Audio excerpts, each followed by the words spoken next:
Hi అండి, welcome back to గగనాస్ kitchen. ఈరోజు మనం వంకాయ పెరుగు పచ్చడి ఎలా చేసుకోవాలో సింపుల్గా చూద్దామండి. ముందుగా పొయ్యి వెలిగించుకుని బాండీ పెట్టుకుని నేను ఆయిల్ పోసేసుకున్నానండి. ఆయిల్ వేడైందండి. ఇప్పుడు పచ్చిమిర్చి చేద్దాం. పచ్చిమిర్చి కొంచెం ఇప్పుడు బాగా తక్కువగా ఉంటుంది కాబట్టి ఎక్కువే తీసుకోండి, మీ కారానికి తగ్గట్టు.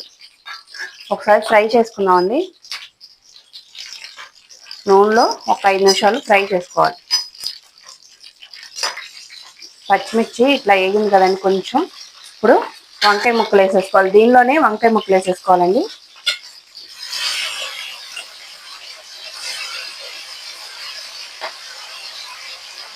ఇలా చిన్న ముక్కలుగా కట్ చేసుకోవాలి వంకాయలు. ఒకసారి ఇలా కలిపేసుకుని ఇవి కూడా వంకాయ ముక్కలు కూడా మగ్గిపోవాలి బాగా. దీనిలో కొంచెం అంటే కొంచెం చింతపండు, ఒక 5 నిమిషాలు వంకాయ ముక్కలు మగ్గి పెట్టేసుకుందాం. చూసారండి, వంకాయ ముక్కలు మగ్గిపోయినాయి. ఒక 5 నిమిషాలు ఆరబెట్టుకుందాం. కట్టేద్దాం. పొయ్యి ఆఫ్ చేసేసి ఒక 5 నిమిషాలు ఆరినాక మిక్సీ వేసుకుందాం. చల్లారిపోయిందండి మొత్తం. ఇప్పుడు మిక్సీ వేసుకుందాం.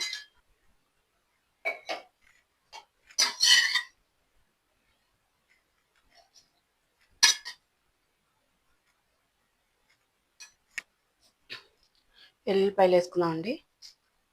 కొంచెం జీలకర్ర, కొంచెం సాల్ట్, రుచికి సరిపడా సాల్ట్.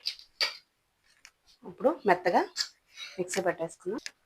ఇలా మెత్తగా గ్రైండ్ చేసేసుకోవాలండి. ఇప్పుడు ఫ్రెష్ పెరుగు తీసుకుందాం. ఇలా ఫ్రెష్ పెరుగు తీసుకుని ఇలా చిలకరించేసుకుందాం.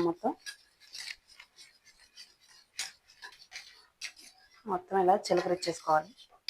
ఇప్పుడు మనం ఈ మిక్సీ పట్టుకున్న మిశ్రమం అంతా దీంట్లో వేసేసుకుందాం.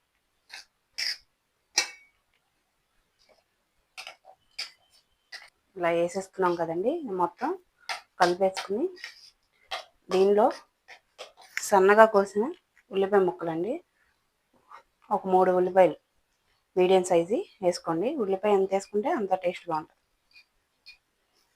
ఒకసారి ఇదంతా మిక్స్ చేసేసుకున్నాం. ఇప్పుడు తాలింపు వేసుకుందామండి. ఇందాక ఫ్రై చేసుకున్నాం కదా, అదే కళాయిలో కొన్ని తాలింపు వేసేసుకున్నాం. తాలింపు సరిపడా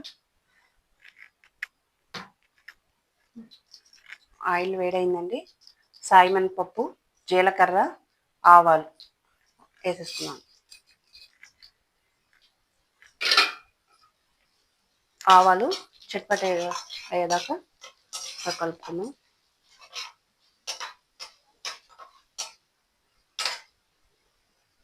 నెయ్యి కదండి. ఇప్పుడు ఎండుమిర్చి, ఇంగువ,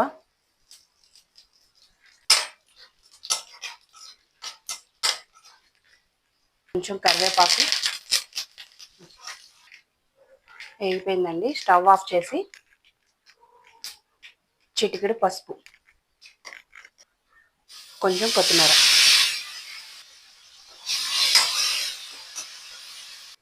ఈ తాలింపుని ఇప్పుడు ఈ వంకాయ పెరుగు పచ్చడిలో కలిపేసుకున్నాం. ఇదంతా మిక్స్ చేసుకోవాలండి. అంతేనండి, మన వంకాయ పెరుగు పచ్చడి రెడీ అయిపోయింది.